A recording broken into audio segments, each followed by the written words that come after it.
Some combat jets plummeted because an enemy shot them down. These crashed because of the men who designed them. Soviet engineers built aircraft that killed the pilots strafed inside, not over hostile territory, over their own runways, on calm training days with clear skies. Sometimes, while the plane sat parked on the tarmac, propulsion units cold. Think about that for a second.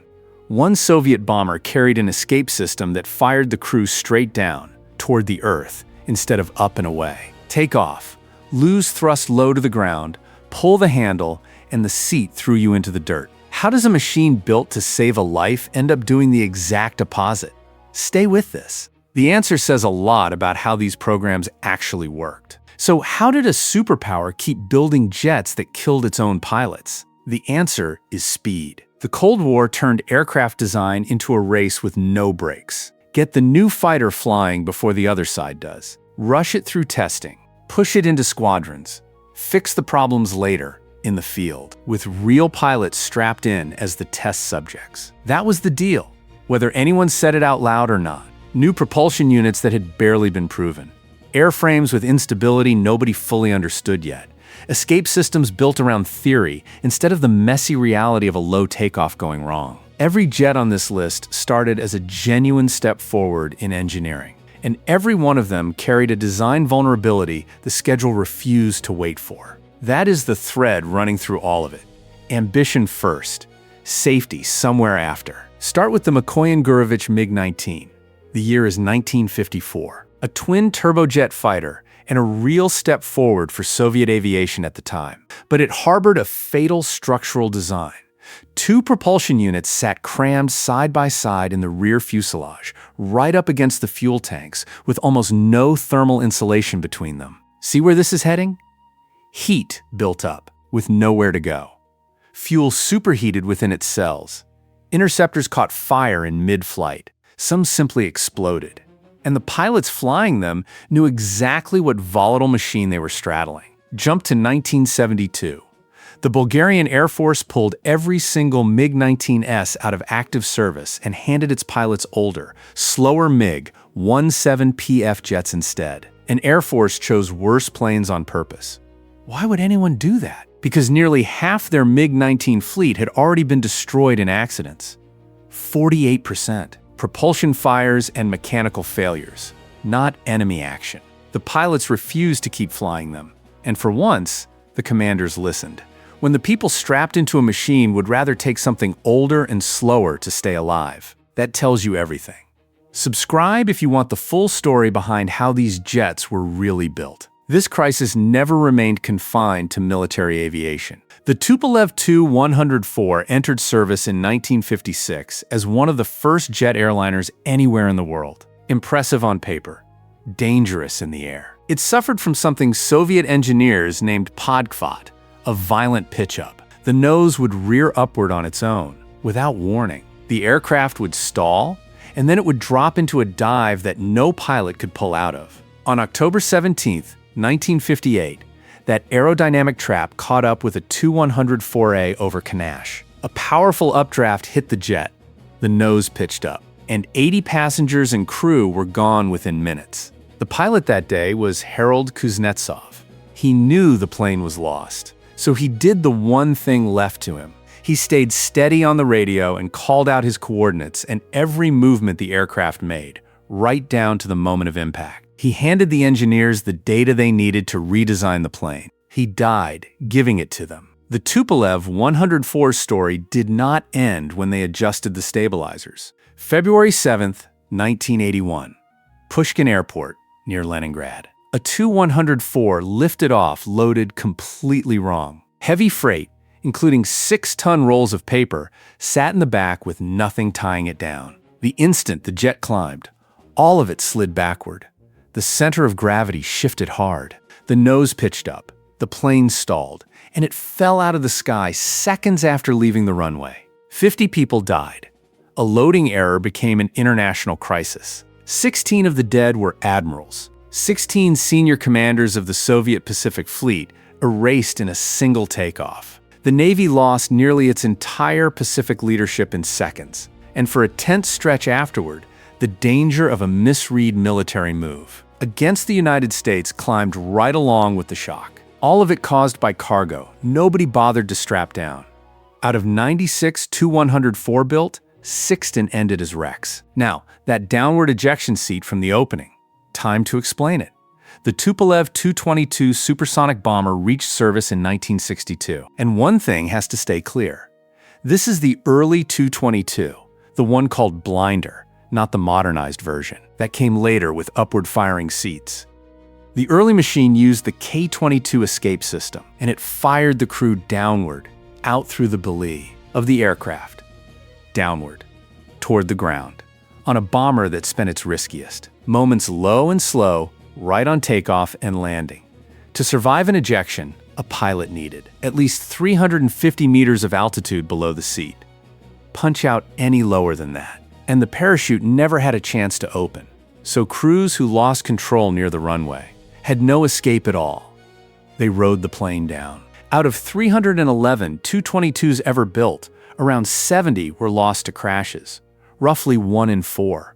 A bomber that killed its own crews long before an enemy ever got the chance. If this is landing the way it should, take a second to hit the like button. It genuinely helps push this in front of more people who care about how these machines came to be. The pattern kept repeating itself. The MiG-23 joined the Soviet Air Force in 1970, a fast new fighter meant to rule its era. Its early Tumansky R-27 turbojets had other ideas. They quit. Constantly. Pair unreliable turbojets with an aircraft that turned unstable when you pushed it, and the accident rate climbed in a hurry. By the 1980s, the MiG-23 was losing roughly 12.5 aircraft for every 100,000 hours flown. That is not a small number. That is a fleet-wide alarm that pilots carried into the cockpit on every mission. The propulsion system cuts out.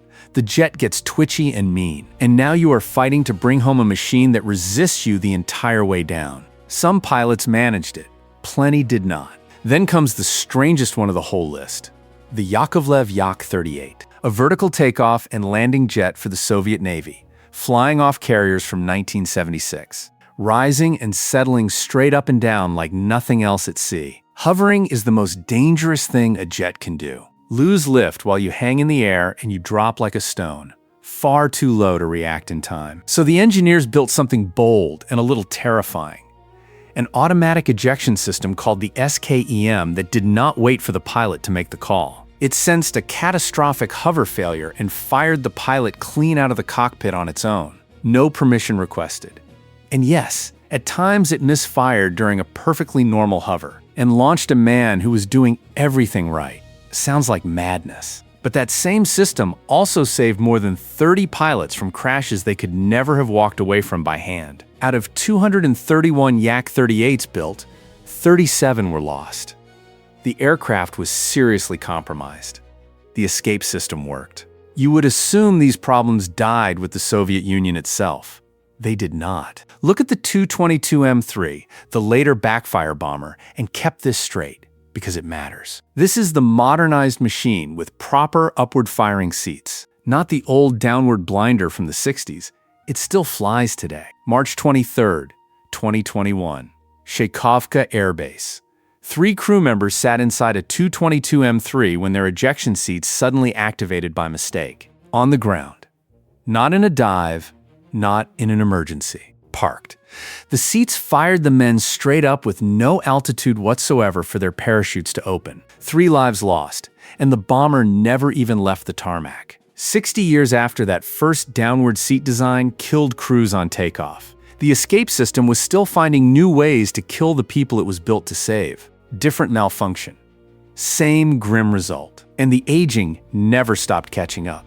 June 15th, 2026, near Sversk in the Irkutsk region of Siberia. A Tu-22M3 came in on a landing approach when both of its NK-25 power plants failed, one right after the other. The plane went down. Production of those NK-25 power plants ended in 1996, a detail that should worry anyone who studies this fleet. 30 years ago. These strategic bombers are flying today on parts nobody manufactures anymore. Patched and reused and stretched far past their intended lives. When both power plants quit on approach, there was no clever fix left. The machine simply ran out of the reliability it was built with decades earlier. That is what happens when a Cold War design is asked to keep flying into a new century. Which brings us to the most infamous name of them all, the MiG-21. India, the pilots who flew. It gave it a label that says everything, the flying coffin. Since 1970, around 170 Indian Air Force pilots have lost their lives in MiG-21 accidents. The jet crashed more than 400 times in Indian service. 400. Behind each one was a cockpit and a person inside it. Families who watched a loved one climb into a machine that had already killed so many others. Propulsion failures, handling problems, aging. Airframes flown well past their prime, all of it stacking up over decades of hard use. No aircraft in modern memory has carried a reputation quite like it, and in a country that leaned on the MiG-21 as the backbone of its air force. For 2 full generations, that reputation was earned in the hardest way possible. But honesty has to win here, even against a nickname that powerful. Because the data tells a calmer story than the legend does. Former Indian Air Force chiefs have pointed out that the MiG-21's accident rate per flying hour sat about level with other fighters of its era, like the MiG-23 and the MiG-27. The reason the raw crash count looks so brutal is simple.